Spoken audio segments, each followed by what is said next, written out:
that's what we're going to do today. We'll look at some different sorts of micas, how they behave, and make some little sample sheets, which is a very satisfying thing to do. Here we go. Now, first row I put on my list was Chameleon powder. Now, Chameleon powders are these fine ones, like these. These are from Resin. They do quite a range. They do ones that are like mega flip ones, colour flips. They all colour flip. They do more subtle ones. They do really vibrant ones. There's several different sorts. I'm just making sure I've got them all right here, because I've got the flakes as well with these. Now the flakes are chunkier. That's a flake one. We'll come on to those. I'm going to use a little makeup brush. This one, little eyeshadow type brush, because it's just nice and handy. So, in no particular order, let's go for this greeny one. Now, as you can see, greeny bluey, whatever it is, as you can see, it's a very fine powder. Now I'm going to bring you right in with my zoom as best I can here. There we go. So you'll be able to see where I'm painting the mica on. Let me just adjust this properly. So you can see where I'm painting the mica on, but you probably won't be able to see the pots and things. So I'll try to be good and bring them in and show you and explain them properly as we go. So here we go then. Let's start up in this top left hand corner. It's a very fine powder. It will go everywhere. Now what I'm going to do is just brush it into the mould. Now let me lift this up to show you, as it's the first one, so you can see what we're doing. I'm just brushing it in and kind of burnishing it onto the mould. Now what I found is you don't need very much. If you put too much in, it makes no difference. It just ends up floating to the top of your resin and really going to waste, which you can get a nice marble effect with, but generally that's not what you're bothered about. So there we go. That has produced a lovely shiny film. Now, what actually will happen is if you did this on a matte mould instead, which I will show you when I get onto the dragons, because a couple of mine are matte moulds, it won't come out the same sort of shiny finish as this. So you'll probably need to experiment with your moulds and see which ones it works with and which ones it doesn't. So here I'm now going in with a kind of gold that colour flips mint, I believe, when it gets going. And what we're going to do when I've got to the end of all these, and I'll probably fast forward this in a moment because you don't want to watch all of them, do you? Yeah, I'll fast forward it so you can see me doing it and you see what colours, but you know, it'll be quicker for you. Yeah, what I'm going to do at the end is clean the mould up, and then I shall be putting black resin in the back. So I should just put a dot of black pigment and a little bit of resin and pour it in. Now the reason for that is that if you put black behind it, it just makes the colour pop properly. It does work perfectly well on just clear and other colours too, but black I tend to just, it's a bit of kind of like my go-to really. Right, so I'll fast forward on from here.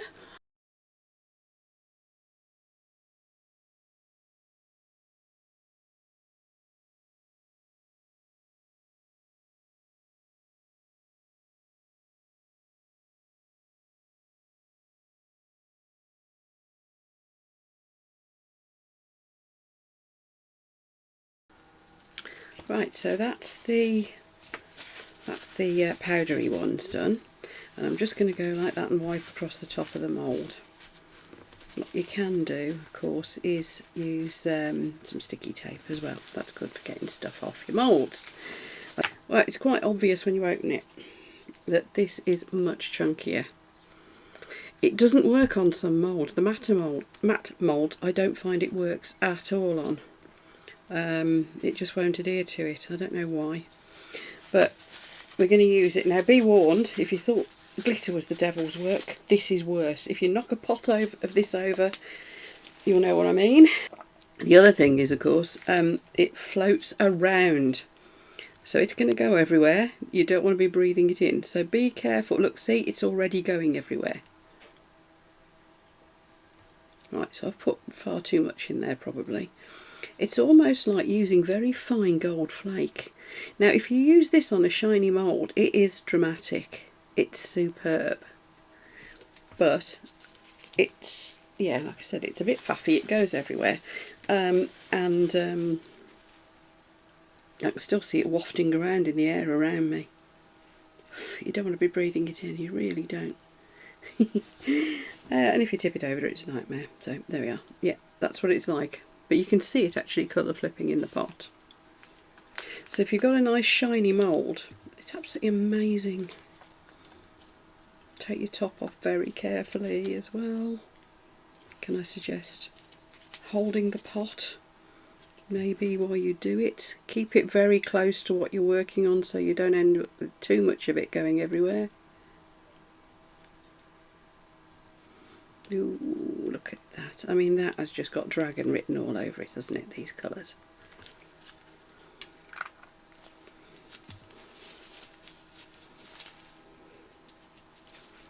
Again, dry brush. I am using a damp cloth to get this off my brush, but I am then...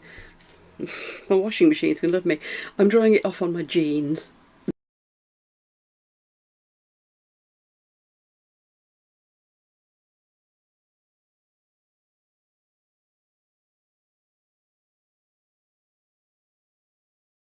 As you can see. So these... everything so far is from Let's Resin, by the way. Except this little mould. I honestly can't remember where that came from. But all of the powders, which I can't get the top off, are from Cloud of Silver, are from Let's Resin. Now, for those who've seen that video of the little gold dragon being that little gold dragon being demoulded recently, these are the powders I used. And now I've got silver gloves. It's easier to get off my gloves than my hands though, so that's, can't complain. There we are. I'm only doing that because I don't want the colours mixing. Yeah, so let's pop these in here. And what you'll see is these come out very metallic. There's the silver. And one of these golds I've already opened for doing that little dragon. Yeah, this is it. This is the one that did the little dragon. Now, I said that these work differently on... oops, too much. On matte moulds. Yes, they do. They won't come out anywhere near as shiny. And as I said, the... oh, look at that, it even works on my matte. And if you use... you'll get like a satin finish. And in fact, they won't colour flip as much for those that have got the colour flip effect on them. This matte's going in the wash. The chameleon flakes just don't stick, so you are going to see a big difference. Try your moulds. That's the only answer I can give you is to test your moulds and see which ones work with it. It's a bit trial and error, but as a rule of thumb, the shinier the mould, the better the colour flipping effect, and the better these will stick. Right, so this is a different shade of gold. There's a few in this set, the Let's Resin set. You can probably see the fine dust coming off it. God dear, I used too much there again.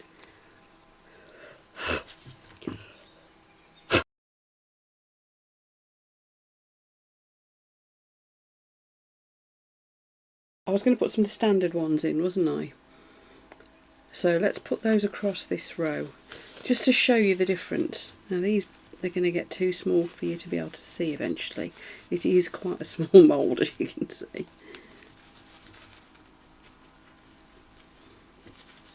Just clean these out a bit and let them dry. Don't mind if there's a bit of the mica in anyway, a bit of the metallic in there. It's not the end of the world, as long as it's good enough to show you the difference. These are going to genuinely be for my reference. The standard ones won't be because I kind of know what they do anyway. I've drifted off my little plan already, just thought I'd let you know that. Anyway, so here's a standard one. So you can still use these this way. I don't know what brand these were. This was a big set I bought cheap from somewhere, on Amazon or eBay. I have also got the Let's Resin equivalent, which are better. But you know what, for cheapies, these are pretty good. And the finish we'll get for this sort of thing will be pretty much the same. The Let's Resin ones, I think there's more pigment in them, so when you use them as a filler for resin, when you're actually mixing it in, you do get more strength to them. And over here I've got to the side a white, which again, I don't know what brand it is. It's an old one. But there we go, let's pop those in. Now the rest of the ones I've got here, I'm just going to clean this mess up and put these to one side. The rest of the ones I've got here are complete mysteries to me, because I ordered some thermochromatic ones. You know, they change colour when they heat up. I've also ordered some that are UV reactive, and I've got no idea which are which. They all just came together, so we'll see. Now I was going to number these pots, wasn't I, and I just haven't. I'll do that afterwards. At this stage I should be able to work out which is which. These might be a different matter. Now these are... that one's changing colour and it's being lay on the heat mat. That's a good way of finding out which are thermochromatic, isn't it? I wonder if they all are. Maybe I didn't order the other sort. So let's see which of these the bottom changes colour. I've got the heat mat turned on, you see. Just because it's cold in here and my fingers were cold. Not because I've got any resin curing or anything.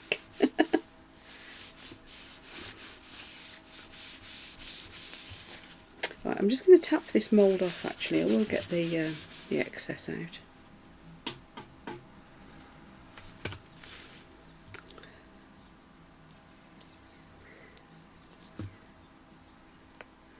Let's lie them on this side. That's, you know what, I think these are all thermochromatic. That one definitely is, look. And that one, I'm seeing the colours changing. Just lay them on this side. I think it's easier to see if they lay on this side. But I did think I'd ordered some UV changing ones. These are definitely thermo. Look, you can see the colours changing in there. Can't remember what brand these were. Oh, they've got little shaker tops. Can't remember what brand these were. How'd you get the shaker top off? But they're a recent purchase from Amazon, so I will... Okay, the shaker tops don't come off without bending your tweezers. So we're going to use them as a shaker. Okay.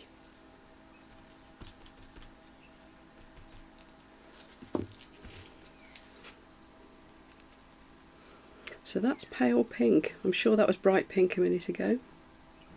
This is an interesting exercise. So I'm going to go through the rest of them and work out which are which. I'm going to put a T on the top of the ones that are definitely thermo. Like so. Okay, back in the room. These either UV or thermo reactive ones don't appear to work for painting onto your moulds, because as you can probably see here, it's just not sticking. The only bit of shimmer I've got in there is what's snuck over from next door. So I'm not going to do that with those. What I'm going to do instead is simply mix them up into a little bit of resin, use loads of little tiny pots and put a bit in each, and make myself a colour reference chart off that. So I will do that and we will be fast forwarding, of course.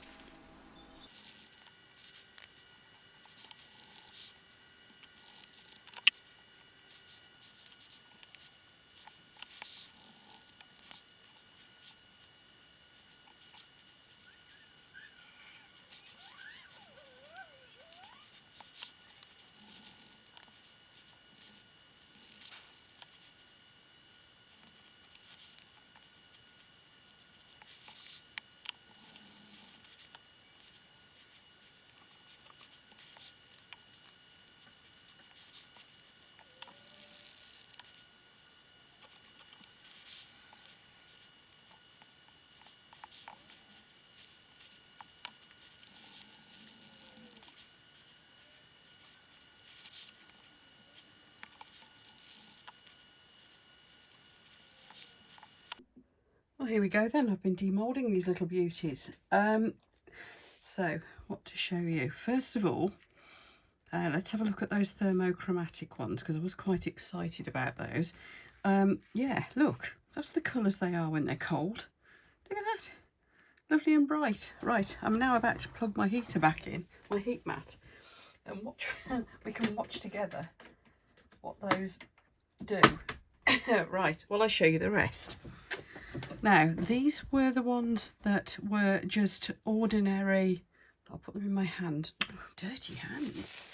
Oh, this is the trouble. That powder gets everywhere. Suspect that might be Sharpie pen. I can't get it off. Right, so in my hand, that is the... Those are the normal mica powders. The sort that you might mix in to get like the pearl effect actually mixed into your resin. Very nice. There's definitely a use for that if you want something subtle. We've then got the metallics. These are the ones I used for that dragon. And look at the shine on those. And here's how you can tell the difference. There's the silver in the normal micas. So yeah, look at that. Remember, this hasn't been lacquered, it's not been coated or anything. It looks as if it has. It's amazing. Oh, and there's I love the one that's either bronze, rose gold, or whatever you want to call that. I should be able to demold the dragon I've just done with that shortly, and then I'll be uploading yet another video. Okay, we'll start to feel the mat heating up, so these should start changing colour shortly. Over here then, we've got the Chameleon powders. That's what all these little squares were. And the colours of these are to die for. And yes, they colour flip, some more than others. Some of these look quite insipid in the pot and actually on the mould until you put the black behind them. And then look at that. Aren't they lovely? Now you can see why those would be usable for, you know, dragon scales and jewellery too. I mean, you could make what looks like dichoric jewellery with that, can't you? Lovely. And then on another planet we have, look at these. These are the Chameleon flakes. And the colour flip in these is, I don't know whether my camera's doing it justice. I really don't. Let's put these ones down for a minute and I'll bring these in to show you better. Now that flips, can you see? I don't know if you can see that gold to like a deep pinky purple, plummy colour almost. This flips between blue, green and purple. This one I think is the green and gold. Yeah, like a jade green through to gold. And this is all sort of purplies and pinkies. Oh, look at that. And this one too. Oh, gorgeous. I hope my camera's doing them justice because they are incredible. Now don't forget, these are the ones that I said won't work on all moulds. They don't stick terribly well unless the mould is a really good shiny one. And right, let's put those down, because in the background the observant of you may have spotted some drama happening over here as my mat is heating up. Let's organise all these. As my mat's heating up, these are changing colour. See how much more pale they are now? Isn't that amazing? So there you go. Oh, we could probably demold these too. Might be a bit soft. Yeah, they're a bit soft. Let's try it with a little one. Oh yeah. Now you see, that is what happens. This isn't a shiny mould. So you get that satin finish. That is the same as that one. Yeah, I'm not going to... Oh, yeah, I can. Yeah. Ooh. Oh, they've both come out together because of the overspill. So it's a very nice finish, actually. I can trim all this off. Very nice finish. But it's not going to be as dramatic as, as you get with the shiny mould. Well, you can see the difference, can't you? You can see the difference there. So nice, but not as impressive. There we go. So that's my talky bit on the different fancy mica powders that are out there at the moment.